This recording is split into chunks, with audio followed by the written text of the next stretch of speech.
So Jake Paul is going to try to sue people for saying that his fights are fake. Even though when you're looking across social media, the opinions of people say that all of his fights have been fake since, maybe Nate Robinson, the first one. And so it looks like, it says here, he hires Elon Musk's former attorney, Alex Spiro, to go after critics making staged fight claims. Alex Spiro also defended Aaron Hernandez in his double homicide trial. Aaron Hernandez was an NFL American football player. It was speculated that he killed more than 2 people. He was like a serial killer, gangster serial killer. Speculated like more than 7 or something like that, right? But again, this guy is willing to defend a known murderer, serial killer. So how much... Wouldn't you hire someone with good backing to do something like this, where they would start suing people for opinions?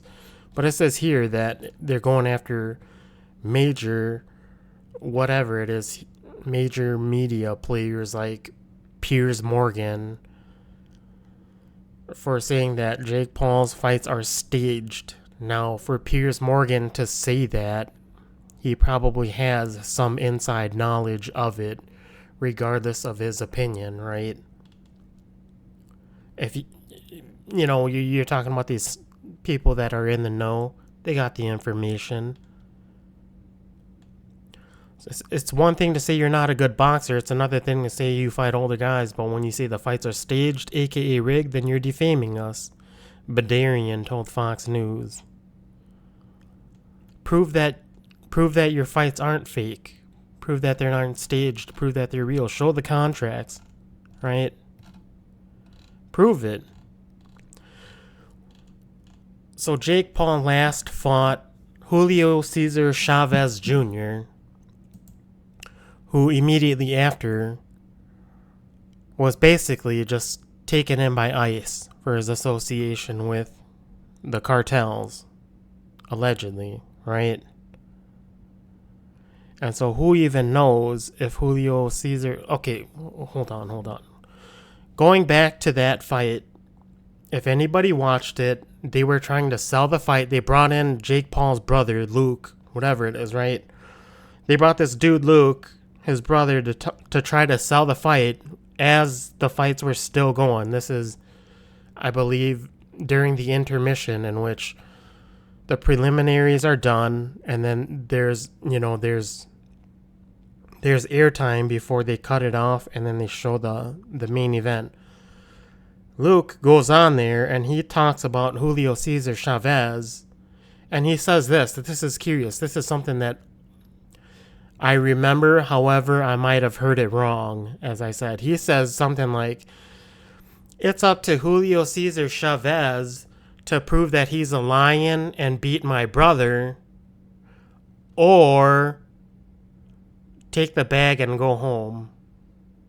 Now, when you look at the wording, because these guys, they think they're slick, but they really just tell you what's happening, right? And so you have 2 options here. You can beat my brother, or you can lay down and get paid. That's the way I heard it. Now, I'm not sure if anybody else even watched it or even caught what he said. Like I said, I might have heard wrong, but he gave that word "or," right, which suggests that he has 2 options. One of them is to just lay down, which obviously is a staged, fixed, rigged fight, or to go in there and just say fuck it and whoop his brother's ass, right? Jake Paul's ass.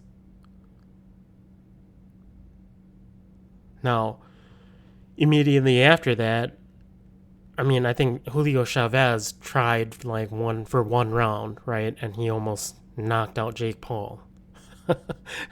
I think. I don't even remember. I probably wasn't even paying attention. Maybe I probably didn't even watch it. Maybe I just heard things about it. But I did see the promo right before they were trying to sell the pay-per-view of Luke saying or. Like I said, I might have misheard. But immediately after that, Ice takes Julio Cesar Chavez Jr., and he hasn't been seen since, apparently, right?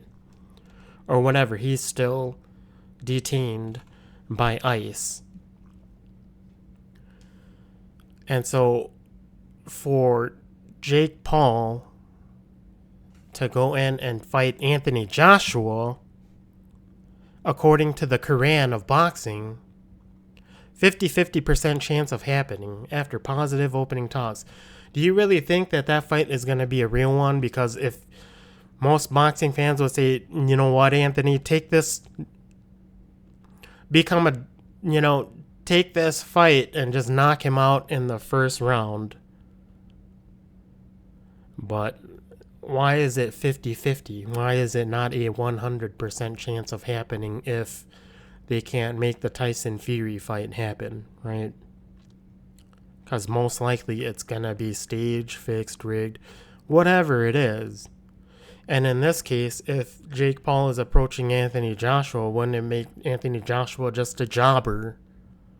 Right? Because you hear things about Anthony Joshua, but Anthony Joshua is an actual boxer, and he does care about how he is looked upon. And so you're looking at this 50-50 thing, it's like, it's probably more like 1 1/4, right? 25-75. Because if he were to accept this fight, okay, now you've just become a jobber, and now you have to bend the knee to whoever it is that's running this Jake Paul organization, or whatever you want to call it, right? Which, I mean, it's going to be stage rigged, fixed, whatever it is. But here you got this guy, Alex Spiro. He's going to go and try and sue people for just giving an opinion of what they thought about the fight. However, it's shady. It's shady because, I mean, prove that it isn't, right?